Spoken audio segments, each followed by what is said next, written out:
নমস্কার বন্ধুরা, শ্রাবণীর পাকঘরে সবাইকে স্বাগত জানাই। আশা করি তোমরা সবাই খুব ভালো আছো, আমিও ভালো আছি। আজকে আমি নিয়ে চলে এসেছি গলদা চিংড়ির মালাইকারি রেসিপি নিয়ে। হ্যাঁ, তবে রেসিপিটা একটু অন্যভাবেই আমি বানাবো।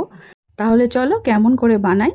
চিংড়ি মাছগুলো সব বাছাই আছে পরিষ্কার করে, আর প্রত্যেকের ভিতরে একটা করে কাঠি ঢোকানো আছে যাতে চিংড়ি মাছগুলো একদম সোজা থাকে, ভাজার পরে বেঁকে না যায়। এখানে আমি নিয়েছি কাজু, কিশমিশ আর আমন্ড বাদাম নিয়েছি। এই তিনটে খুব ভালো করে একটা ফাইন পেস্ট বানিয়ে নিয়ে চলে এসেছি। এখন আবারও একটা পেস্ট বানিয়ে নিতে হবে। পেঁয়াজ, আদা, রসুন আর কাঁচা লঙ্কা। এখানে আমি ঝাল লঙ্কা মানে লাল লঙ্কার ব্যবহারটাও করছি না। দেখতেই পাচ্ছ এই পেস্টটাও কিন্তু খুব ভালো করে নিয়েছি। এবারে চলো চিংড়ি মাছগুলো ভেজে নিতে হবে। আমি কিন্তু চিংড়ি মাছে নুন মাখিয়েই রেখে দিয়েছিলাম। এবারে কড়ার মধ্যে যথেষ্টই তেল দিয়েছি, দেখি বুঝতে পারছো এই তেলটা চিংড়ি মাছগুলো ভাজা হবে। একটা একটা করে চিংড়ি মাছ দিয়ে দিচ্ছি। আর মাছ তো ভাজা হবে, ভাঙার তো চান্স নেই। আর এই মাছ ভাজতে গেলে কিন্তু বেঁকে গোল হয়ে যায়, আর যেহেতু কাঠি আগে থেকে লাগানো আছে সেই জন্য বেঁকেও যাবে না। আর খুব ভালো করে একটু লাল লাল করে ভেজে নিতে হবে, মানে কালারটা যাতে চেঞ্জ হয়ে যায় তাহলেই হবে। মুচমুচে করে ভাজার কোনো দরকার নেই, তাহলে কিন্তু অনেকটা বেশি শক্ত হয়ে যাবে। এই মুহূর্তে যে সকল বন্ধুরা ইউটিউব থেকে আমার ভিডিও দেখছো, যদি নতুন বন্ধু হয়ে থাকো সাবস্ক্রাইব করে আমার পাকঘরে থেকে যাওয়ার অনুরোধ রইল। আর যে সকল বন্ধুরা রোজের আমার ভিডিও দেখো তাদের জন্য অনেক অনেক ধন্যবাদ আর অনেক অনেক ভালোবাসা রইল। এবারে চিংড়ি মাছগুলো কিন্তু ভাজা হয়ে গেছে, আমি একটা প্লেটের মধ্যে তুলে নিচ্ছি। আমার কিন্তু প্রত্যেকটা চিংড়ি মাছ সুন্দর করে ভাজা হয়ে গেছে, আর কালারটা কিন্তু অনেকটাই দারুণ লাগছে, কি বলো? এবারে এই যে তেলটা অবশিষ্ট আছে এই তেলের মধ্যেই আমি দিয়ে দেব পেঁয়াজ, আদা, রসুন আর কাঁচা লঙ্কা বাটা। 3 থেকে 4 চামচের মতো পেঁয়াজ, আদা, রসুন, কাঁচা লঙ্কা বাটা দিয়ে দিলাম। দিয়ে এই তেলের মধ্যে খুব ভালো করে একটু নাড়াচাড়া করে মিশিয়ে নিচ্ছি আর ভেজেও নিচ্ছি। মোটামুটি ভাজা হয়ে গেছে, তেলটা ছেড়ে বেরিয়ে আসছে দেখতেই পাচ্ছ। সেই সময় দিয়ে দিচ্ছি কাজু, কিশমিশ, আমন্ডের যে পেস্ট বানিয়ে রেখেছিলাম সেই পেস্টের খানিকটা, মানে ওই 3 চামচের মতো এখানেও দিয়ে দিলাম। দিয়ে আদা রসুনের সঙ্গে খুব ভালো করে মিশিয়ে নিয়েছি। আর যেহেতু বাদাম আছে কড়ার নিচে লেগে যেতে পারে, সেই জন্য গ্যাসের জোরটা একটু কমিয়ে দিয়ে নাড়াচাড়া করেছি। তারপরে যখন একটু তেলটা ছেড়ে বেরিয়ে আসলো ঠিক সেই সময় ওই বাটি ধোয়া জলটা বাদামের সেটা দিয়ে দিলাম। আরও 2 বাটি জল এক্সট্রা দিয়ে দিলাম। যেহেতু গ্রেভিটা বানানো হবে, যতটা পরিমাণ চিংড়ি মাছ আছে সেই অনুযায়ী পরিমাণ মতো করে জলটা দিতে হবে। আমি এখানে 3 বাটির মতো জল দিয়েছি, ওই ছোটো বাটির। এবারে খুব ভালো করে সমস্ত কিছু মিশিয়ে নিলাম। দিয়ে দিচ্ছি অল্প একটু চিনি।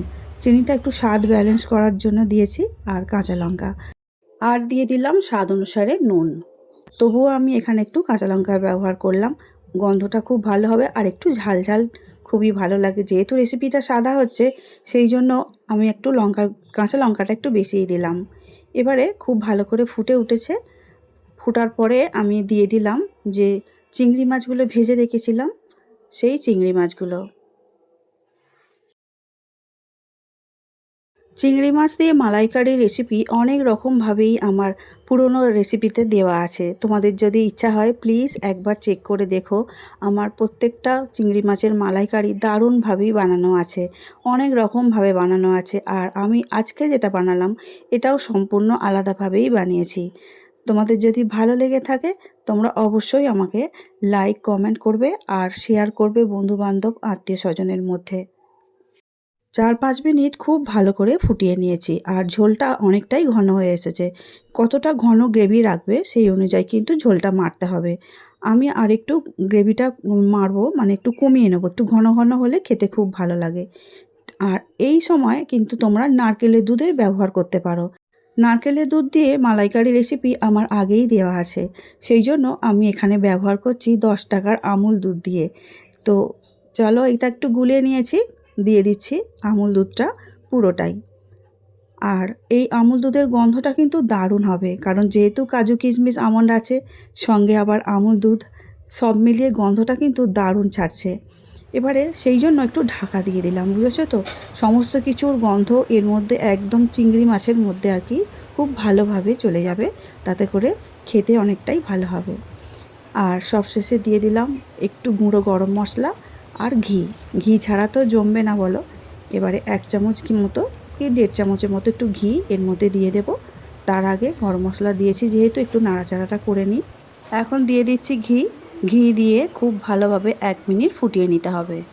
তারপর যখন খাবার ইচ্ছা হবে, ঠিক ঠান্ডা যাতে না হয়ে যায়, ঠান্ডা হয়ে গেলে কিন্তু সেই ফ্লেভারটা থাকবে না। এবারে ঢাকা দিয়ে দিলাম। 1 মিনিট পরেই ফিরে আসলাম। হাতে যদি সময় থাকে ঢাকা দিয়ে 5 মিনিট রেখে দিও। আমাদের হাতে একদমই সময় নেই, দুপুর গড়িয়ে যাচ্ছে, খেতে তো বসতেই হবে, বুঝতেই পারছো। সেই জন্য আমি প্লেটের মধ্যে তুলে নিচ্ছি আজকের আমার মালাইকারি। আর খাবার গন্ধ তো আরও খিদে বাড়িয়ে দেয়, সবথেকে এটাই বড় কথা। আর সেন্টটা কিন্তু দারুণ ছেড়েছে, আর খেয়েও কিন্তু সবাই বাড়িতে ভালোই বলেছে। হ্যাঁ, হ্যাঁ, বাড়ির লোক কিন্তু এটাই বলেছে আবারও কিন্তু বানাতে হবে, কারণ দারুণ খেতে হয়েছে। রেসিপিটা কেমন হয়েছে অবশ্যই কমেন্ট করে জানিও। আজকের মতো আসছি, দেখা হবে আগামী দিন অন্য ভিডিও নিয়ে। সবাই খুব ভালো থাকবে, সুস্থ থাকবে। আমার ভিডিওটা দেখার জন্য অসংখ্য অসংখ্য ধন্যবাদ সবাইকে।